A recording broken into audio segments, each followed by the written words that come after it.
Okay, I would like to call to order the February 5th meeting of the State Board of Education. Roll call, please. Present. Here. Here. Here.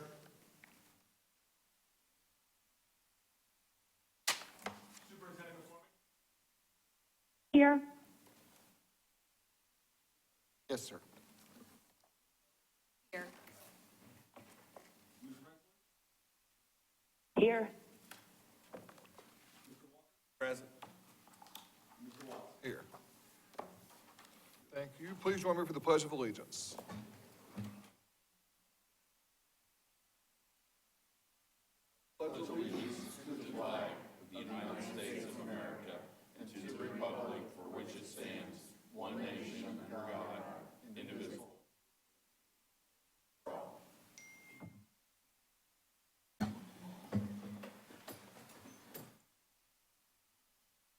Is there a motion to approve the agenda? I have a motion and a second. All those in favor signify by saying aye. Aye. Opposed? Aye. Apologies, I will slow down. Is there a motion to approve the minutes from the January 15th, 2020 meeting? Second. I have a motion and a second. All those in favor signify by saying aye. Aye. Aye. Opposed? So ordered. Statement of the chair. I do have one thing I'd like to read. This week, Governor Holcomb announced that nominations are open for the Indiana schools to apply for the $100,000 Don't Quit Fitness Center from the National Foundation for Governors Fitness Councils. 3 elementary schools or middle schools will receive $100,000 completed fitness facility. The nomination forms are due Friday, March 20th. For questions, please contact Kelly Olin, the program director, at kelly@natgovfit.org. And I will read that again. That is kelly@natgovfit.org. Are there any board member comments or reports? I have a couple comments, Mr. Chairman. Absolutely.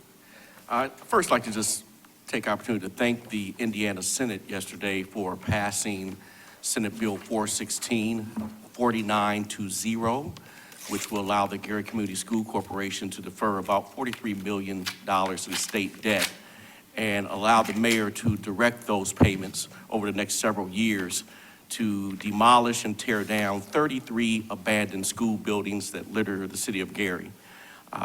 It's just a remarkable bipartisan effort across the board at the General Assembly, and we're hoping to have a warm reception also over on the House side. Also, I had some discussions with staff recently about graduation pathways, and I feel we may need to revisit a certain aspect of that because I don't think we've clearly designated at the state level anyway, a building trades pathway. I've been in some discussions with our Northwest Indiana Building and Construction Trades Council, and for kids that want to go and become plumbers, pipe fitters, electricians, I'm not sure that's clearly in there right now with our CTE concentrators. So that's something I want to take a look at, Mr. Chairman and board members, and either I'm going to work with the Northwest Indiana Building and Construction Trade Councils to come up with a local pathway that addresses that, or maybe we can do something on the CTE concentrator side. Thank you. On your second one, I know that we are coming up to Indianapolis on March 12th that deals with construction trades. We, as in the EBSC. Can you send me the information? Absolutely. Absolutely. Thank you. Yes. Any other board member comments? Seeing none, do we have public comment, Brian? For public comments?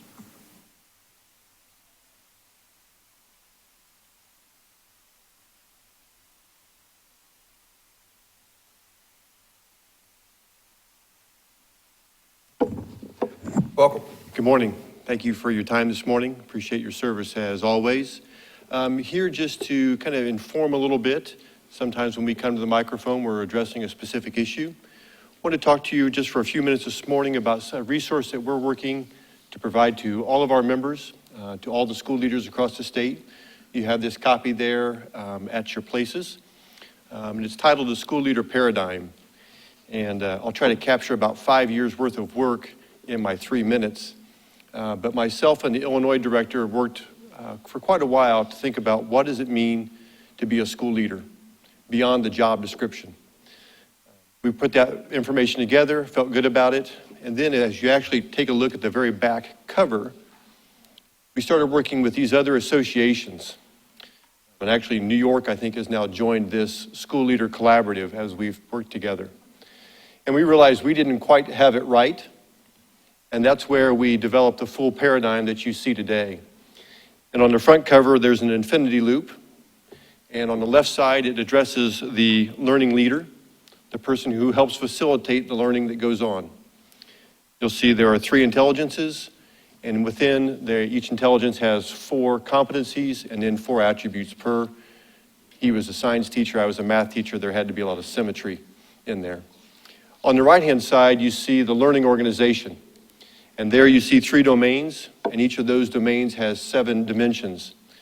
And we feel like if we address the left-hand side of how the person is working, becoming a school leader, and then look at what elements should be on the right-hand side of the learning organization or the doing side, we can help accelerate learning and improve our schools and make our leaders better and faster.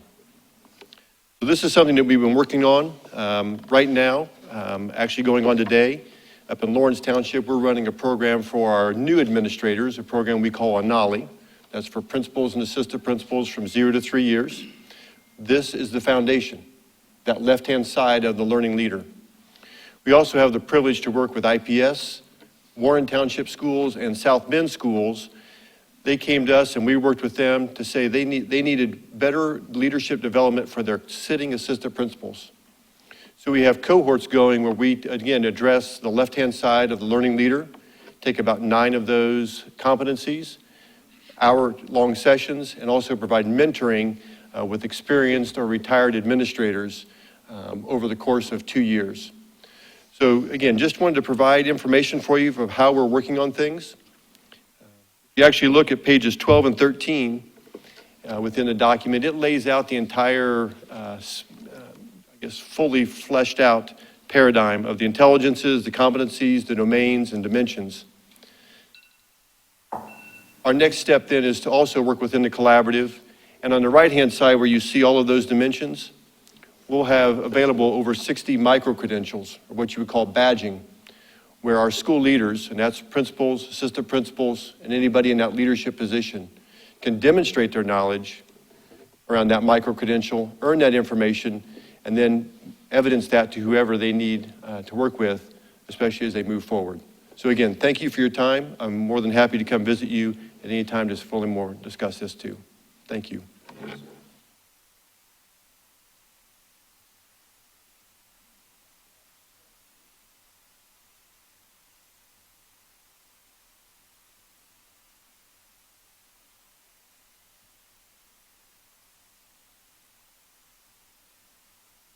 Morning. Morning. My name is Jessie Woods, and I'm a mother of a 4th grade student with dyslexia and a pediatrician. I'm here today to comment on the Accessing Reading Comprehension Report from TAC and with concerns about the iRead proposed rule change. First, dyslexia, as defined in Indiana's definition of dyslexia, typically results from a deficit in the phonological component of language that is often unexpected in relation to other cognitive abilities and the provision of effective classroom instruction. This definition is different than the definition given by TAC in their report. Dyslexia results in a problem with decoding words. TAC says in their report that the Indiana standards integrate the ability to read and the ability to understand what was read. I would argue that the fact that these are integrated should not penalize students with disabilities. Students with IEPs have goals within the IEP to work on the underlying disability, and this does not have to be retested on iLearn. They should be able to show their mastery, comprehension, and knowledge on this test instead of affirming, once again, that they have dyslexia or another underlying disability. I was very concerned to see the report comment on the expertise of the IEP team on page 10, where they say that teachers overestimate students' needs for accommodation. The Case Conference Committee for my son takes our responsibility seriously, and his teachers who work with him every day have the best knowledge of what he needs to show his mastery of Indiana standards instead of confirming that he has a disability. Next, I wanted to comment on the IREAD proposed rule change, which would use iLearn to try to increase efficiency. Indiana code asks that every reasonable attempt be made by the department to provide a screen reader or human reader on statewide assessments for students if that is directed in their IEP. Currently in Indiana, students with disabilities do not have an option in their IEP for text-to-speech for reading comprehension on testing. The Individuals with Disabilities Education Act is clear that children with disabilities should be included in state and district testing with appropriate accommodations. This would include text-to-speech for reading comprehension if the student's IEP team determined this was appropriate. Text-to-speech should be allowed on iLearn for students whose IEP says they need this accommodation for daily instruction. For this reason, I do not think that iLearn is an appropriate gateway for iRead. I'm also concerned with the time frame in which iRead is going to be given in the 2021 school year. Case Conference Committee should have time to meet to discuss the iRead results if it is not passed the first time. The meeting should not be delayed until after summer remediation and retesting. I feel that parents have a right to have time to schedule and have the case conference before the end of the school year. Thank you for your time and consideration.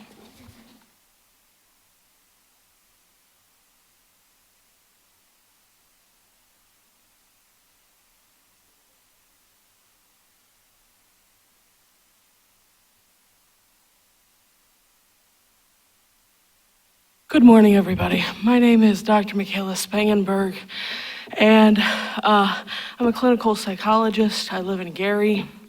And as much as we are glad that there's some transition taking place to return at least partial control of our school back to the community, or at least a first step in that direction, it's vitally important that that transition be a responsible transition. When Roosevelt was initially taken over, it still had a building. You know, it had its campus. It had a much greater student body than it does now. And over the course of the state takeover, Edison Learning's involvement, MGT's involvement, Roosevelt has basically dwindled down to just a little seed of what it used to be. And this is a school that used to be internationally renowned. This is a school that for many years had programs such as a pre-law program, had a whole range of sports, produced at least 3 mayors of Gary. And it's a school that has a lot of history for people. But the most important thing is the welfare of those students. And those students, at this point, have no clear way forward. MGT had a meeting last night in which their same proposal that they made to the DUAB board was just repeated, and people were finally given an opportunity for public comment, but the entire presentation was about the building of Roosevelt.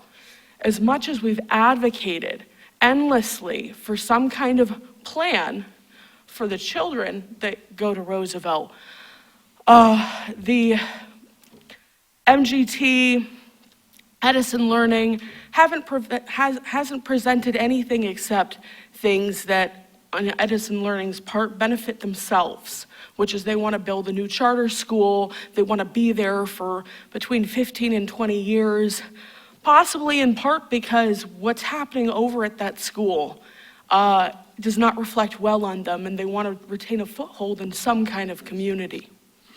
But at this point, there is a responsibility for this school to be, and I mean the students, to be in the same condition that they were when the state got involved. Because an emergency takeover isn't supposed to make things worse. it's supposed to address the problems. And instead, both takeovers just made everything worse. Thank you.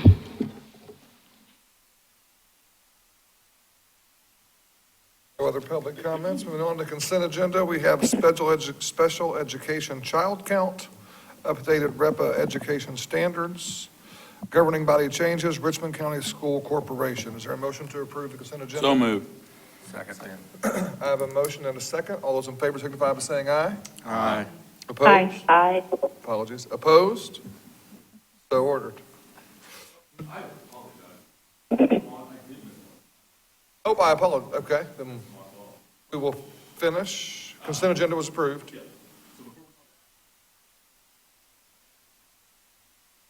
I apologize. Welcome. Thank you. Excuse me.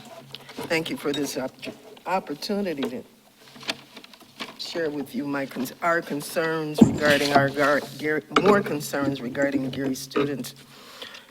The Indiana State Board of Education takeover of the Roosevelt High School building on 25th Avenue was effective last meeting. What now?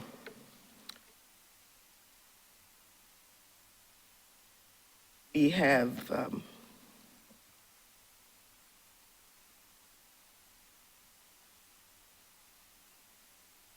$43 million debt that Mr. Walker, Attorney Walker, has referred to.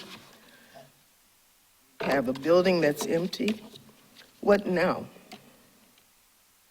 We want, after you've taken the position of a hands-off position regarding Roosevelt School, we want to make it clear to you that we do not want Roosevelt High School left unattended and leading to demolition. We don't want Edison Learning contracted to continue involvement in the students and education of our students in Gary. Their track record of failure in states, Baltimore, Maryland, in California, in Chicago, Illinois, in Norfolk, Virginia, in Durham, North Carolina, in Bridgeton, New Jersey. Those are examples of their failing track record, and we don't want them to continue their presence nor their influence in the city of Gary. We want the Roosevelt Career and College Academy students placed in a safe and healthy environment, conducive to top quality and equitable education, comparative to funding and education and equipment and structures of our neighboring cities, Crown Point, Munster, Sherrville, among others. We want our debt forgiven. We want complete repair of the West Side High School, where our students are experiencing less than favorable conditions for learning. We want MGT, Emergency Manager Pete Moricus, DUAB, Edison Learning, removed from involvement with the Gary students. We want whomever signed the check for the Edison Learning to be involved with our schools, they need to be held accountable. I think that's you. Bad mistake. We don't want Edison Learning involved. We don't want them controlling. We don't want their hands on any more money. They've abused $31 million. They have spent $31 million not to the advantage of our children. And so we want them removed. We don't want any contact with them. We want you to move them out of the way. We don't want them to continue, thank you, the path of $1,200 being spent on students when they've been allotted $8,000, which is a record that is noted as having taken place in another state. Thank you.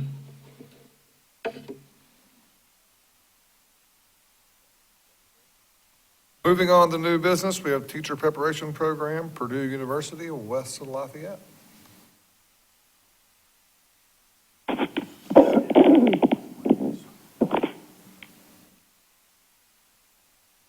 Good morning.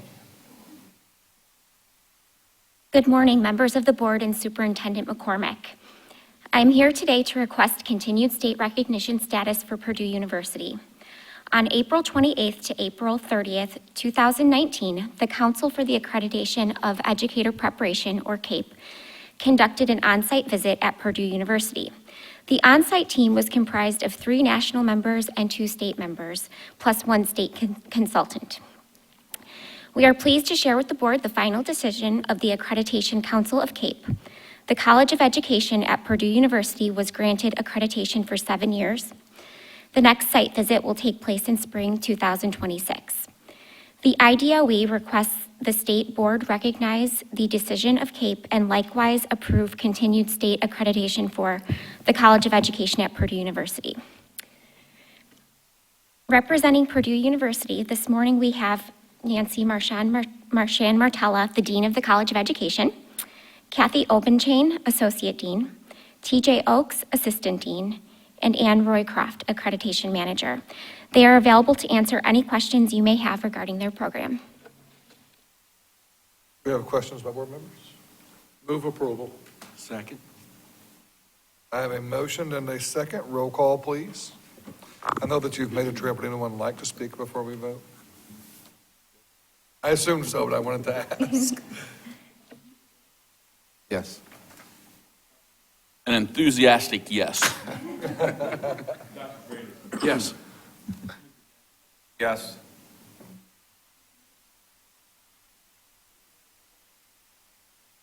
Yes. Boiler up.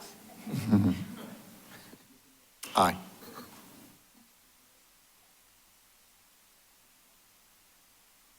Yes. Yes. Yes. Congratulations.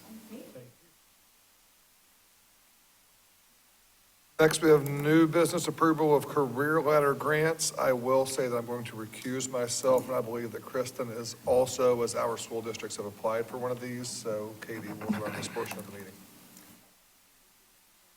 meeting. So approval of the career ladder grants. Do we have on the topic? Robin, do you want to come up and speak?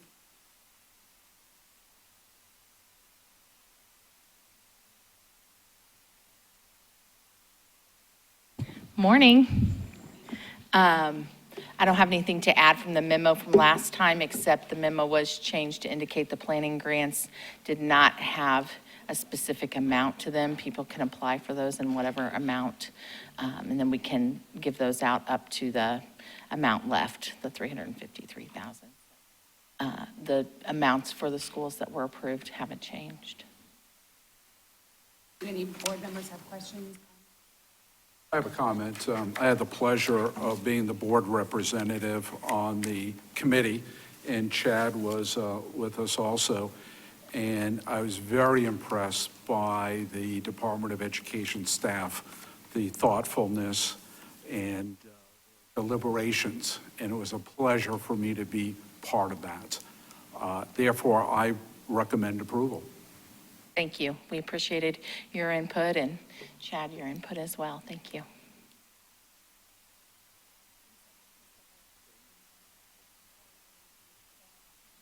Making a comment or? No, Okay. I wasn't. David, are you comfortable? I just wanted to make sure, are you comfortable with the terminology mini grants? I know the dollar amount was taken out. Are you good? I'm assuming you are with your comment you made, but I just wanted to double check that Yes. from my standpoint. Yes. Okay, thank you. Further discussion or questions? Madam Chair, can we take the motion, take IPS separately?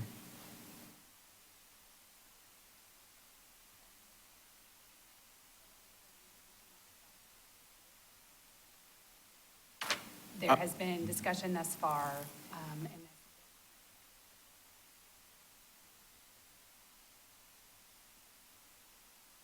back to you. I hear you asking, can the motion that we would approve? I don't think a motion's been made yet. Yeah, my motion is to approve everybody except IPS in the first motion. I move the motion except for IPS. Second.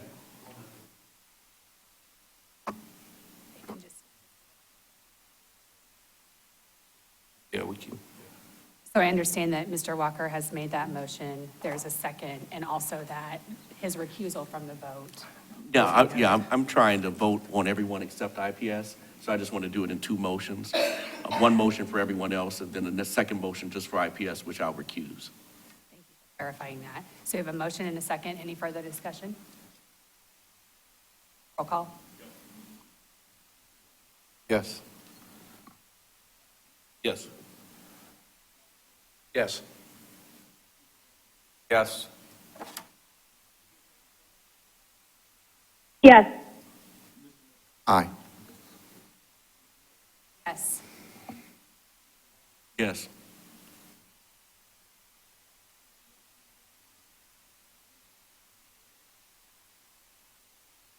Have a separate motion as it relates. Madam Chair, I'll move that we accept the grant proposal to IPS. Is there a second? Second.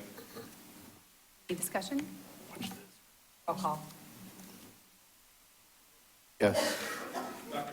Aye. Yes. Yes. Yes. Aye. Yes. Abstain.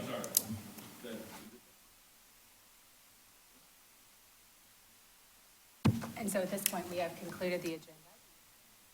Move to adjourn. Second? Aye.